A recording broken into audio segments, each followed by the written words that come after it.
이번 시간은 교과서 18쪽부터 21쪽까지 헌법의 의의와 기능을 읽으면서 밑줄 긋고 필기합니다.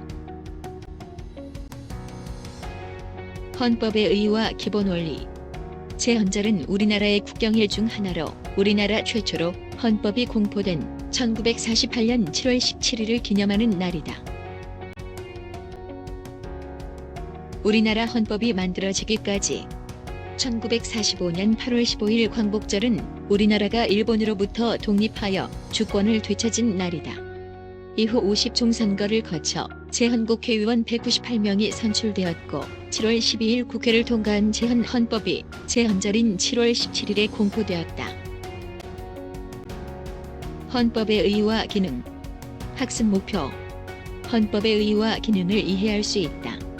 현대 국가에서 민주주의와 법치주의가 헌법을 통해 구현되는 대표적 사례를 찾을 수 있다. 헌법의 의미. 헌법은 국민의 기본권과 국가 조직 및 구성에 관한 내용을 규정하는 국가의 최고법이며 기본법이다. 헌법은 법체계에서 가장 상위에 놓여 있다는 점에서 최고성을 지니며 일반 법률보다 추상적이고 일반적인 내용을 다룬다는 특징을 가진다. 고유한 의미의 헌법은 국가의 통치기관을 조직하거나 구성하고 이러한 기관의 권한과 상호관계 등을 규정한 것으로 국가의 조직에 관한 법을 의미한다.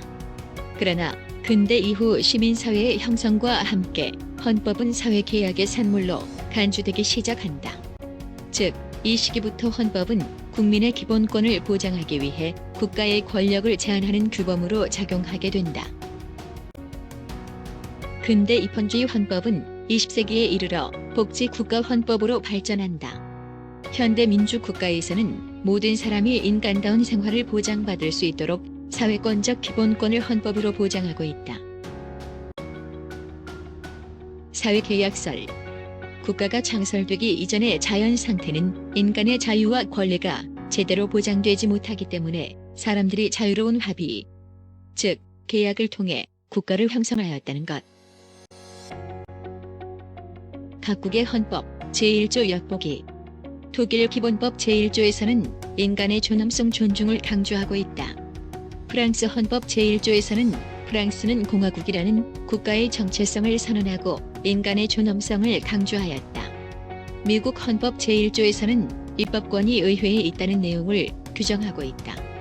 일본 헌법 제1조에서는 천황에 대한 내용을 제시함으로써 일본 사회의 정치적 사회적 특이성을 표출하고 있다. 대한민국 헌법 제1조에는 1. 대한민국은 민주공화국이다. 2. 대한민국의 주권은 국민에게 있고 모든 권력은 국민으로부터 나온다 라고 규정되어 있다. 이렇듯 각국의 헌법 제1조에는 국가의 정체성이나 국민의 기본권, 국가의 상징, 전통 등이 다양하게 나타나고 있음을 확인할 수 있다. 헌법의 의의와 기능. 헌법은 정치적 법적으로 다음과 같은 의의가 있으며 다양한 기능을 수행한다. 헌법은 국가의 형성 과정에서 만들어졌기 때문에 국가의 창설이라는 정치적 성격이 뚜렷하게 나타난다.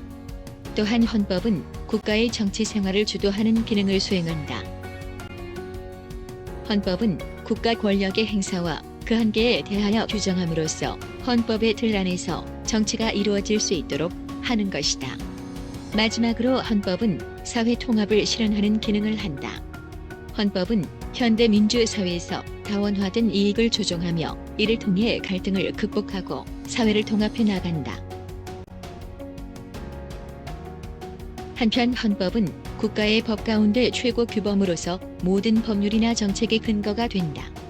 따라서 헌법에 어긋나는 법률이나 국가 권력의 행사는 그 효력을 인정받기 어렵다. 또한 헌법은 조직수관, 규범의 기능을 담당한다.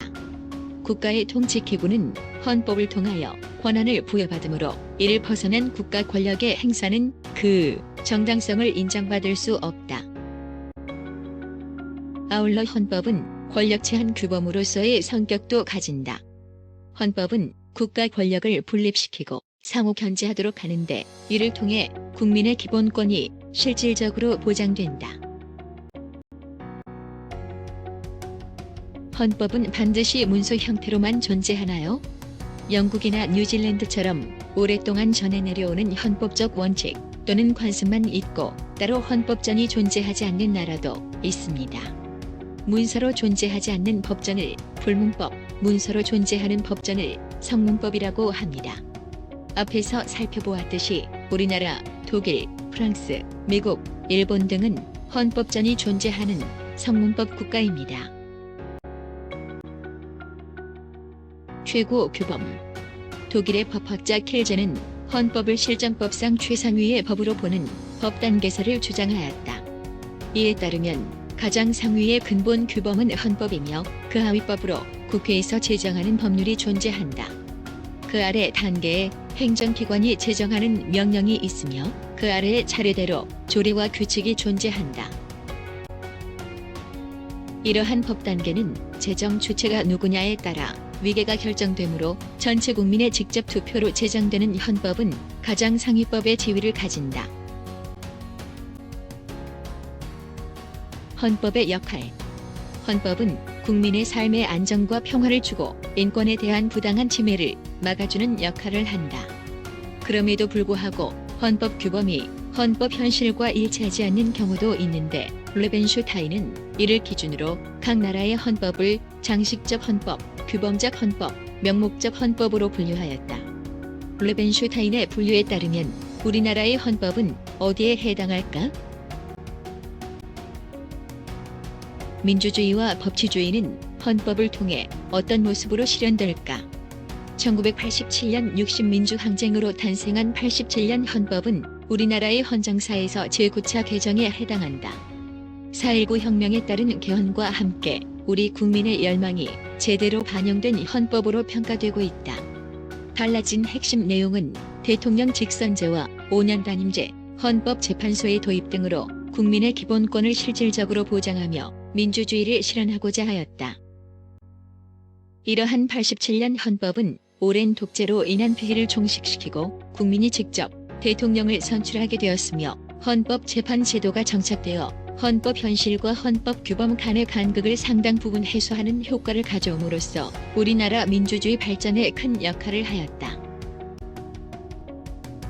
자료 2는 시민이 헌법 개정 과정에 직접 참여하는 모습을 보여준다. 헌법은 국민의 국가라고 하는 공동체를 어떻게 구성할지를 정하는 최고의 법이기 때문에 국민의 의사가 충분히 반영되어야 한다. 아일랜드와 아이슬란드의 사례는 직접 참여하는 아래로부터의 헌법을 실험하는 대표적인 모습이다. 헌법과 법치주의. 법치주의는 통치자에 의한 자의적 폭력적 지배를 배제하고 국민의 의사에 따라 제정된 법에 의한 이성적 지배를 의미한다. 즉, 법치주의에서 요구하는 법의 지배는 국민의 정당성에 기초한 헌법과 그러한 헌법에 합치되는 법률의 지배를 의미한다. 우리나라 헌법재판소의 결정에서도 법치주의는 국민의 권리와 의무에 관한 사항을 법률로 정해야 한다는 형식적 법치주의에 그치는 것이 아니라 그 법률의 목적과 내용 또한 기본권 보장의 헌법 이념에 부합되어야 한다는 실질적 법치주의를 의미한다고 설명하고 있다. 수고하셨습니다.